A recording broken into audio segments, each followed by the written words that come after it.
Dövlət Şəhərsalma və Arxitektura Komitəsi işğaldan azad olunan 8 yaşayış məntəqəsinin şəhərsalma əsaslandırılmasının hazırlanması məqsədi ilə 5 şirkətlə 6 satın alma müqaviləsi imzalayıb.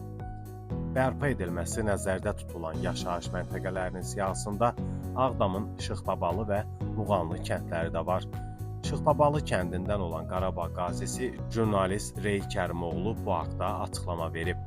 Artıq Şıxbabalının baş planı hazırlanır. Ümid edirik ki, gələn ilin sonuna qədər kəndimizə köçəcəyik. Yəni, gələn ildən Şıxbabalıya ilk köç başlayacaq.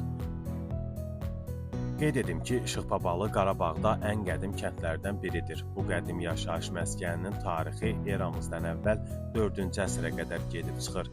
Kənddə yerləşən Qaratəpə yaşayış məskəni bunun sübutudur.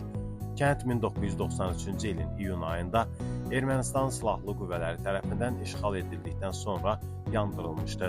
Şıxbabalının 12 şəhidi var. 1988-ci ilin fevral ayının 22-sində Azərbaycanın ilk 2 şəhidindən biri olan Bəxtiyar Quliyev Ağdamın Şıxbabalı kəndindəndir. Məzarı da oradadır. Kənd qəbristanlığı ermənilər tərəfindən torpaqdan kürünmüşdür. Kənddə 17-ci əsrdə inşa edilmiş məscidin qalıqları var. Qarabağda məşhur olan Seyid Lazım Ağanın yurdu da buradadır.